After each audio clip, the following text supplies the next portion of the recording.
All right, there we go. Now we're back. I think we have worked out all the little bugs in the system. There's the man trying to hold us down. Is that what you're supposed to say when stuff doesn't work when you're black? Welcome back again to Entrepreneur Struggle. We'll keep the introduction super short here. I'm just really excited here to have one of my good friends and colleagues here in this podcasting industry, in this media space, Anna Oghogho, who runs many things. And I'm sure by the time by the time some of you may be listening to this, she may have started a new company. But of the companies she currently runs, she is the creator and founder of Black Pod Collective, Black Pod Podcast Festival. I'm sorry, Black Pod Festival, and also Adode Media. So, Anna, welcome back to Entrepreneur Struggle. I said welcome back because we were live about 5 minutes ago, and nobody wanted us to be great. Technology wanted to take us down. So it must have mean like second time's a charm. So I'm happy to be here, happy to be back, and excited for this conversation because I know we're gonna go there. Oh yeah. So as I mentioned, like you have created a lot of different businesses, and I like to kind of start from framing like what led you creating your business. So I will say, because you created so many, let's go down the journey of what led to the creation of Black Pod Collective and how that then led into the Black Pod Festival. So honestly, I tell people this all the time. Black Box Collective was a fluke. Like it was not planned. It wasn't this like big idea. So whenever people are like, "So what's next?" I'm like, "I don't know. I'm still figuring it out as I go." But it honestly was I started a podcast back in 2019 that lasted for maybe 2.9 seconds, and then I realized I did not know what I was doing. I mean, genuinely, I felt lost and I didn't have like a co-host, so it also felt slightly isolating. So for me, it was, oh, I want to connect with other people. My friends were tired, and I mean tired, of hearing me talk about podcasting because every other second I was like, oh, did you know? They're like, no, we didn't know because we don't care. I was like, oh, well.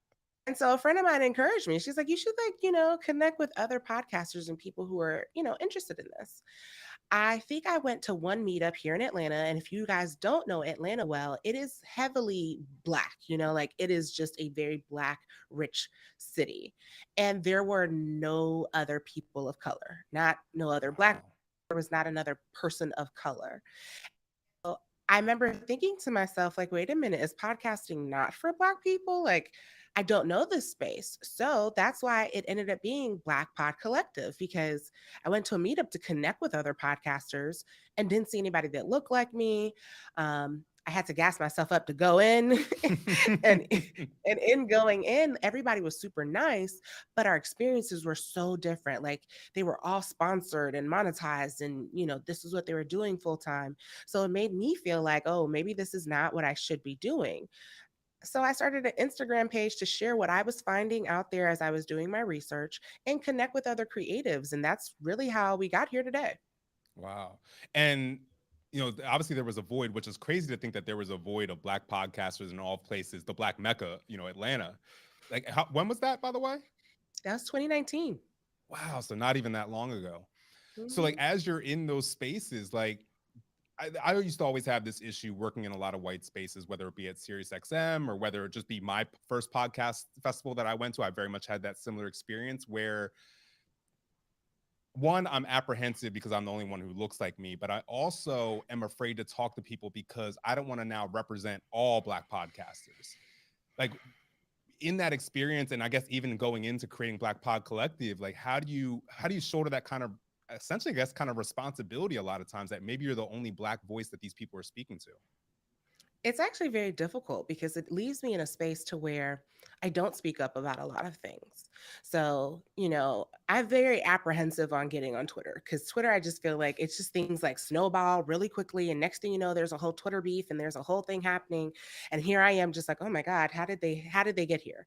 And so myself very apprehensive about the things that I openly want to speak about because I have a community of people that I'm also representative for. So it's not just I'm representing myself or my brand, but also the community at large. And I know the potential of what Backpack Festival can do for our community. And so it does often leave me in a space to where my personal opinions on certain things are just not things that have to be public knowledge sometimes because it's bigger than me at this point. Mm. Um, and that's the responsibility of it, is reminding yourself, I've had moments where I'll post something and then within like 3 minutes, I'm like, Anna, take it down. Just take it down. Like, it's really not this deep. Vent to a friend about it and keep it pushing. So that's honestly the burden, is more so most people wouldn't know either way my thoughts on a lot of things because I tend to just not share. I definitely have that similar experience where like I think I have so many drafts. I've now deleted them, but I've written so many drafts of like emails that I was either going to send to somebody in the industry or that I was going to send to like a newsletter or a newspaper to be like, this is how messed up the industry is. Look, look at how they're treating people of color or these other marginalized communities. And I had to say, like, no, don't send that. One, because probably the way I wrote it was probably coming off very angry, but also because even if I accomplish my goal, it's going to blackball my company or and blackball the people that I work with. Potentially, not to say it will, but it has a strong possibility of doing that. And so you have this added responsibility of the people that you're working with, but also the greater, media industry at large. And so it's like trying to balance, how do you create the equity that you want to see? How do you raise the issues that are a problem within your industry while at the same time not hurting yourself and the people that you work with? And I think that's a thing that us as, I'd say specifically for the podcasting industry, I feel like one, it's such a small industry. Like, everybody knows everybody in some capacity or another. And so you have to be very careful, because all it takes is, or at least to me, it feels like all it takes is that one mistake and now you're canceled, or you spoke out about something and now you're looked at as a Black woman. And because of the fact that it's bigger than me, I need to make sure I'm always in a position to where I can advocate for my community and people can want to work with us, so that way people in my community can get better opportunities. Does that mean sometimes it seems like, oh, I don't feel strongly either way about something? Yes, but my personal views is something I share amongst friends. It's something I share within my paid community because of the fact that they've been on this journey with me. But to the general public, I just feel like it's not really worth it. Oftentimes, there are people who, I call them the crusaders of the industry. And it's okay for them because either there are allies and they're able to speak freely without retribution, or that's their personality and they've made it to a certain point that it doesn't impact them in that capacity. I'm Mm-hmm. only really 3 years into this. I'm still trying to navigate, figure out, like, okay, wait, what is acceptable, what's not, and it changes from like month to month. And I think just to kind of back up a little bit, let's explain a little bit more. What Black Pod Collective is, and what it is that you're trying to accomplish with that. So, Black Pod Collective is a digital community for Black podcasters. Our main premise, or our pillars, are community, visibility, as well as support. And so, support and education. The whole premise, though, is oftentimes as Black creatives, like, we don't make it long in the industry if we're not famous or we didn't blow up immediately. And oftentimes, it's from a lack of knowledge. It's not from a lack of desire. It's they don't because even we don't know how to get that access, how to grow our platforms. And so I really want to focus on being able to be that conduit, whether it's having brands be able to see us more, which in turn sees our community more, being able to showcase that there are amazing people out here, like with Black Pod Festival. I would say 90% of those Black creatives that we saw on stage teaching amazing things to the community have never spoken at a different podcast conference before. And the whole premise around that is you see the same, or I shouldn't call them token, but it's the same Black people who speak at every conference. Mm-hmm. And more people, they're always like, oh, well, then apply. Well, I don't want to apply to speak somewhere if I don't feel that I see myself in the audience. I don't feel represented in the people putting it together. And so that's the whole premise, is being able to create space and safe spaces and stages for our community to showcase their talents, but also be able to glean from each other and say each other's names in rooms that some of us have access to that others don't. Mm-hmm. And you mentioned support, when you were first mentioning this, and yeah, everything that you mentioned is kind of within that bubble. But then how do you support people without giving too much of yourself? Like, I think about the analogy of, like, you're helping pull people up, but if you get too tired, you end up falling down the hill. And so that does nobody good. Now you have nobody, you don't have the arms, you don't have the strength to pull anybody else up. You don't have the ability to be up above to get everybody there. So yeah, how do you balance that so you're not, you're not doing this work as a detriment to yourself and to your company? I do not have an answer just yet because, I literally just posted the fact that I would, after Black Pod Festival, I was ready to shut all of this down. Like, Black Pod Collective, it is not something that generates money for me. Like, we literally, all the money from membership goes back into the community. So it is genuinely a labor of love. So imagine doing something for 3 years and not making money, spending money on it to keep it going and keep it up and running, but also supporting people. It is a drain. And as I have gotten more noticeable, I think is I'm doing air quotes because it's like I still think of myself as just trying to figure it out. But as I've No, you're gotten a star in the more industry. as I've I'm gotten allowed to more say that because it's conceited if you said it. So as I've gotten more noticeable, apparently in the community, some people are upset about that. They feel like, I have uplifted myself. What about them? mm, And so it can be very taxing to feel like you're giving so much. And, because I don't share often, you don't know the back end of the fact that we're not making money off of this. We are genuinely just trying to build and grow. And so I'm so figure out what that looks like because as I've launched Adode Media and my life has changed drastically in those 3 years, I'm no longer in corporate. There's just so many different layers now that I'm still trying to figure out like how am I able to still support this community without feeling like it's about to drain the life out of me. And so, once you tell me once you learn, you make sure you come back and get me. Don't leave me here, okay? I know. I was just about to ask you how you juggle all these things, but yeah, clearly, yeah, it's just you just keep batting stuff in the air and you hope they don't fall. That's literally it. Well, and I think we talked about this privately recently, and I want to bring it here to this conversation that I think both of us ran into a similar situation in this last year where we had intentions of creating some new things, but the timing of it is like, okay, we're going to do this. And then right after this, we're going to, make this company and then we're going to make this move forward. But the timing didn't line up where, we, planned these things out and then they mashed all together. So for me, it was, creating a studio, but then also, launching a new show, but then one new show became three new shows in a matter of a month. And it's like, I couldn't say no to any of them, but at the same time, they all went to launch around the same time. And next thing I know, I took on too much work. And I know in talking with you around Adode Media and also with the podcast festival, you ran into something similar. Like, how do you manage your own time and resources with all the projects you want to do? And what happens? How do you try to manage it once you realize maybe I took on too much? That would 100% be the lofty idea I had of opening a studio while planning a major conference.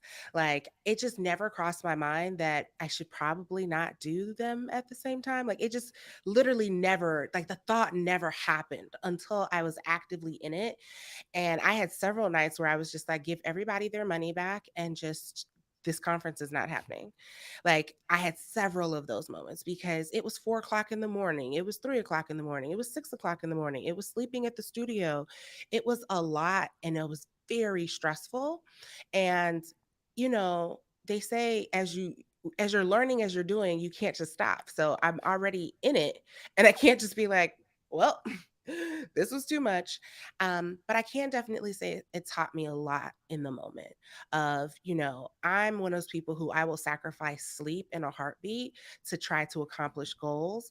And, I am officially in my mid 30s. Like, this is not, this is not it. Like, my body was like, oh, girl, this is not our 20s. Please stop it. And so it's also recognizing and reshifting my mindset to say, okay, every idea I have is not an idea for today.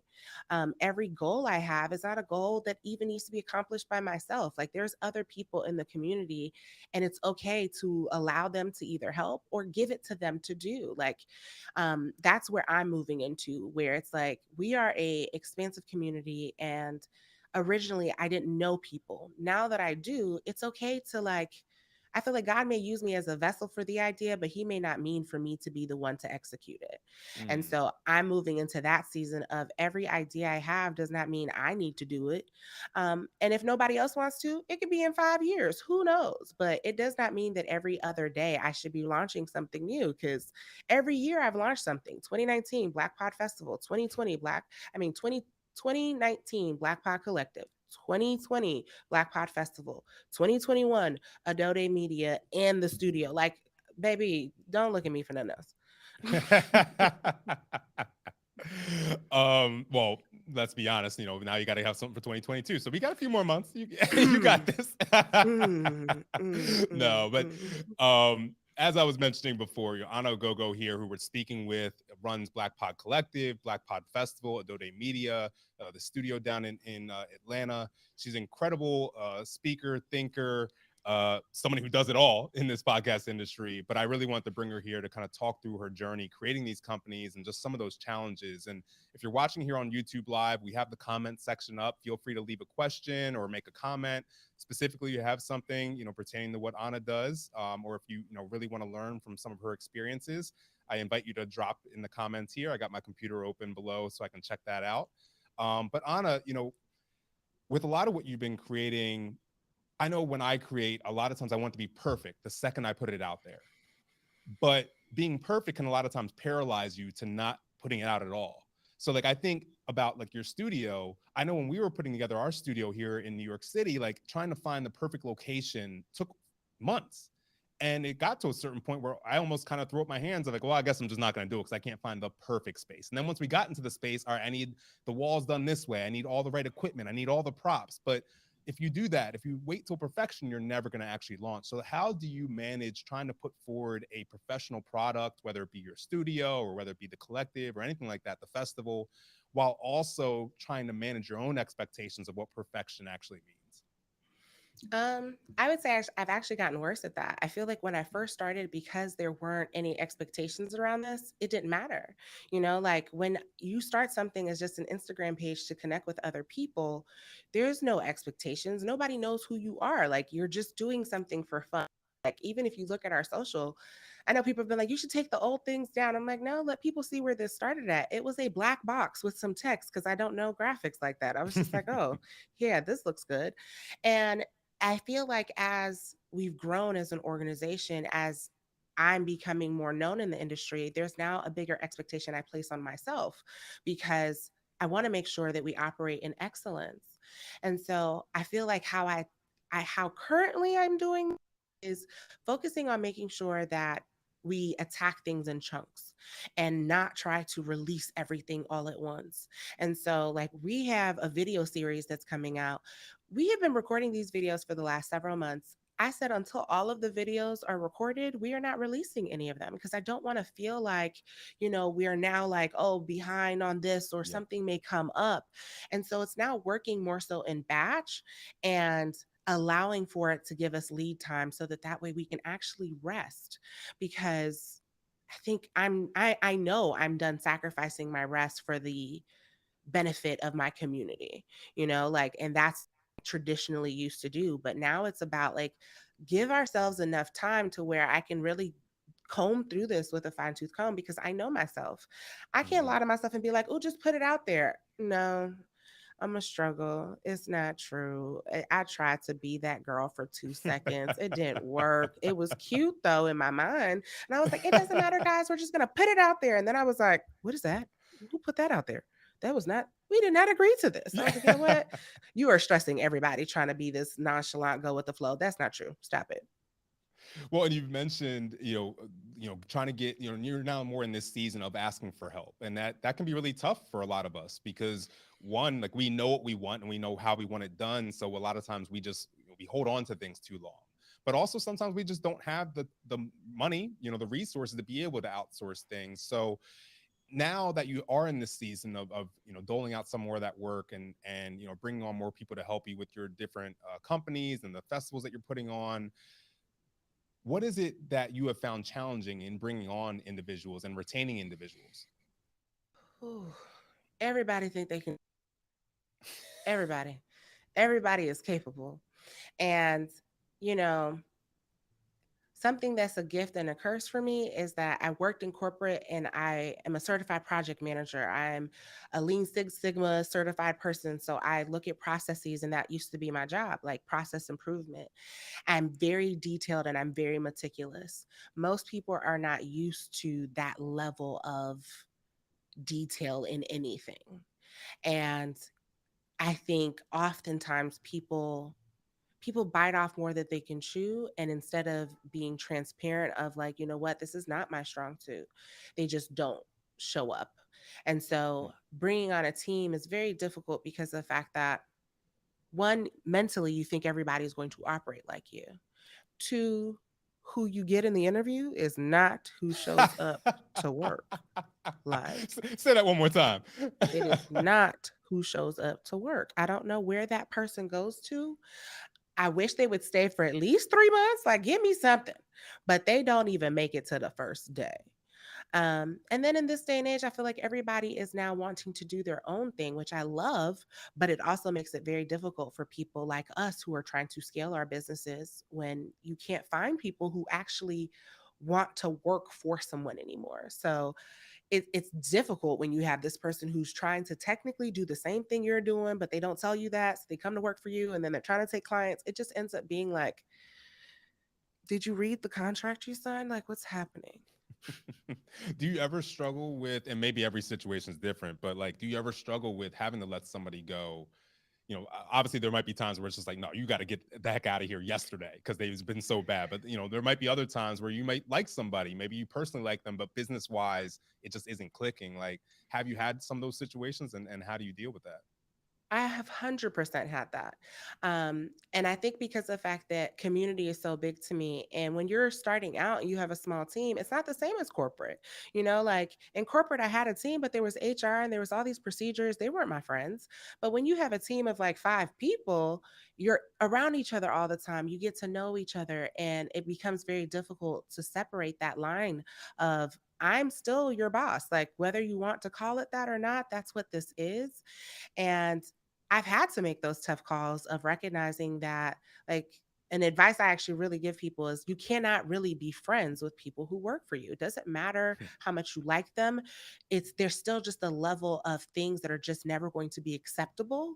And for me, that's a big thing that I've had to realize is like, you may like somebody and y'all could be cool if they didn't work for you, but because they do, and for team dynamics and all of those things, you can never make it seem like you're impartial. So if you have a company handbook, like this was why I had to create that. Have a company handbook, set up infractors. Once you have met that, you have to go. It cannot be that, oh, but this person has this going on. They have a kid, they have that. That is not your job. That's their job to worry about. So the moment that Yeah. they're not following the things that they signed up for, you have to just bite the bullet and let it go. And I've become more comfortable with that because ultimately people will always put themselves first. That's human nature. And so they will do what's best for themselves. It's your job to do what's best for yourself and your brand because that's who it ultimately belongs to. So well said. I'm definitely making that a clippable moment right there. So you're also somebody who, like, I know a lot of people who are running businesses, like when they start, it's a side hustle. So they're working in corporate, a lot of times in the same industry that they're creating something in. And I would never call any of the things that you're doing a side hustle, but you also are still working in the corporate world. So like, how do you, oh, you're not anymore. Okay. So in the past you were working at corporate. So we'll backtrack a little bit here. At a time, you were still working in the corporate world while also creating businesses in the same kind of industry. How were you balancing those things? And clearly, you've now moved on from that kind of situation. In the past, I think because of the fact that I was management, there's a certain level of freedom you have as a manager. In especially because I worked in healthcare management, so I could work from home. I get to determine when I come and go and those type of things. So that was helpful. But something to also note is I started Black Pod Collective right after like a massive layoff happened at my corporate job. So they laid off like 400 people in 2019 February, and I got a good severance package. And so I decided that, you know what, I was not going to work for the all of 2020 2019. I was going to take 2019 to figure out what was next. Like, I didn't have a desire to work in health there. It was one of those things where my parents were like, oh, this is a good industry and this is where you should be. And my Nigerian parents have never steered me wrong. So, of course, I'm going to listen to them. But I didn't like what I did. I didn't find it fulfilling. Like, I literally crunched numbers. I was responsible for $20 million for our organization Wow. down to 10 cents. So, like, literally every month, I have to basically get down to 10 cents and cash reconciliations and all of these things. And so there's nothing about that that was fulfilling for me. So I looked at that as, you know what, this is a year off to figure out what I want to do again. I used to plan weddings and events and stuff like that. So I went back to doing that as a freelancer while launching Black Pod Collective. So that whole year of building this brand, I did not have income really coming in. It was me, trying, like, so we used to do monthly events. I would find Black owned spaces, partner with them so I didn't have to pay for the space, partner with a wine company, partner with a Black food truck, so that this way we could bring the community together while I did not have a job to pay Hmm. for these things. It was in 2020 that I realized that, oh, this is like really a thing. Like, the panini press happened. And before that, I was recognizing that, oh, wait a minute, I'm enjoying this. And what does this look like? And so I went back to corporate in April of 2020 with the notion of, I'm going to now have funds to really put into this brand because I can see what it can really do. Hmm. I if I didn't have Black Pod Collective, I probably could have continued to just freelance and do events and figure out like what I wanted to do with my life. But I started seeing that this I enjoyed the conversations. I wanted to learn more. And so I went back to corporate so I could fund this. So I literally took on a job that allowed me to like get off at like 3 o'clock. It was still in healthcare management, but it gave me time to, one, any extra money went directly into Black Pod Collective. And then as that went on, I was like, oh, wait, I'm helping people in the collective to produce their own podcast. I want to start working in this capacity as well. So in 2020, started producing shows and all of that. And then by February 2021, not even a year at being in that company, I was like, oh, it's time to go. I have enough clients on the production side that I can really do this. And by October 2021, I was opening a studio with a roster of about 15 clients that me and my team are now producing their podcast. So it's honestly, Black Pod Collective is what fueled me to realize that, oh, this could really be a thing. And in college, I worked at the newspaper, the radio station, the TV station, but I have Nigerian parents. They were like, communications, there's no money there. What's this? That schoolwork and healthcare, And so I was like, they must be right because I don't know what makes money in the world. I have no clue. So it just opened my eyes. A simple Instagram page opened my eyes to the possibilities and kind of tapped me back into what I used to do in college. Well, clearly you can tell that Anna's, incredible in the media world because she already segued to my next talking point here, which is I really want to know about some of these wins that you've been having. Like, man, you were hosting this thing for me. So, you touched on the studio. Tell us more about the studio and some of these great accomplishments that you guys have been having so far. So the studio, it's crazy to me because in hindsight, I'm like, who literally leaves corporate in the same year and opens a whole 1,500 square foot studio? Like, who does that? Also, Um, in the midst of pandemics and things like that. Mm-hmm. and planning a conference. Like, and sometimes I'm like, girl, your parents may have encouraged you too much as a child. You need to have some level of fear in you, some of this stuff. But I've been very blessed. So it's a 1,500 square foot podcast production studio. So we do everything from podcasting, photography, um, web design. So we do branding and design services, graphic design services. So everything from your cover art to social media posts to your website, to your videos. Like, I have a team of 9 people that work on this side of the house, and it's been fun. It's a lot of work, but I genuinely enjoy it. Like, today's my first real day working this week because I was like, you know what, y'all got it. I'ma just stay at home. I think we're Oh, that's good. great. So I'm slowly finding balance, and that's what's really big for me this season in my life. That's huge. And it's funny. The first time I got a chance to check out the website was the other day, and I'm like, oh my god, we need to upgrade our studio website. We need to look more like Anna's. So we'll make sure you go to our show notes. We have links in there. Go check out her different businesses. But yeah, the way that you represent yourself with all your businesses is incredible. Whether it be on social media, I know you don't do graphics, but you've gotten a lot better. Uh, with your social media presence, your website. Like you have really come a long way in a short period of time. I know we've talked about the fact you've only been in the podcast industry for 3 years, and we've been around for about 3 or 4 years. So it's kind of about the same, but the way that you move about the world, the way that people talk about you and, the impact that you're making, it is hard to realize that it's been that short amount of time. It feels like you've been here for like 10 years. Oh, wow. Oh, I wish, because that would mean I'd, have some more balance than what I have now. And I I think I have to remind myself of that, like it's really only been 3 years. And if we think about it, w- 2 of those years have been a whole pandemic. And so Mhm. that's the piece that I have to remind myself of, because it's easy to look at other people and their platforms and just kind of feel like, oh, I should be further along, or we should be doing this, or we should be doing that. We can't do but so much, because in full transparency, on the Black Pod Collective side of the house, everybody who works over there, including myself, we're volunteering.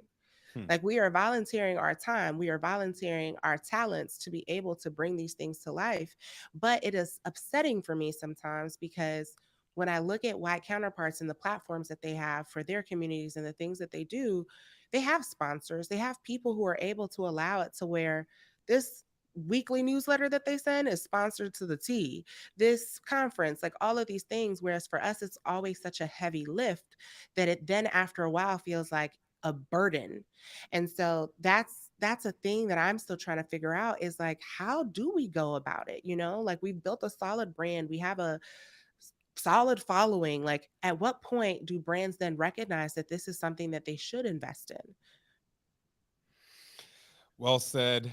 It's yeah, that's the same thing that we go up against as well. And it's like, we kind of talked earlier on how outspoken you are versus, making sure that you protect your own business. And it's like those are those things where like you want to scream on the rooftops, like it's not fair. Like, look at us. You're saying you want to give money to these communities. Well, we're right here, but you can't necessarily do it that way. You have to be a lot more tactful than just standing up and screaming and yelling and sending out nasty emails like I do sometimes. But anyway, uh, Anna, I really, really appreciate having you here. I really could keep talking so much further. So we'll probably have another conversation down the road. But like I said, what you've created with Black Pod Collective, with Black Pod Festival, Adode Media has been absolutely incredible. Hopefully, we'll see more created from you, but hopefully after you take some rest. But before that, make sure that people understand where they can follow you on social media, follow your companies. Leave you this open space to give all the things for all these companies. So easiest I always say is just to follow me, Anna Oghogho, on Instagram, Facebook, Twitter, even though I barely get on Twitter. It's Anna ONA Oghogho, for all things. Same thing for the website. You can go to anaoghogho.com, and that homepage of the website will literally have the website for all the other brands.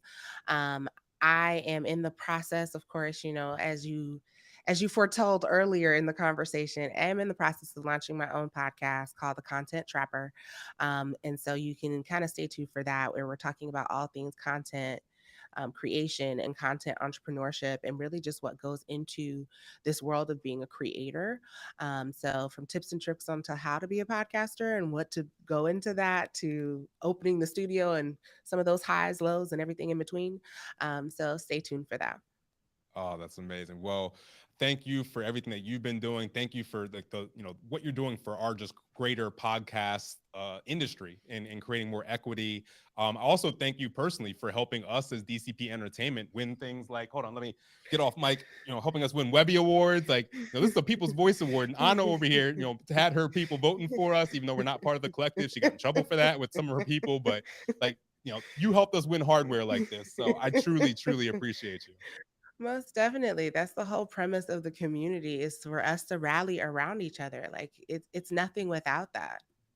So beautiful. Well, till the next entrepreneur struggle conversation, everybody stay healthy, stay safe, and we look forward to talking with you again soon. Have a good All right. one. All right. Let me end this stream here.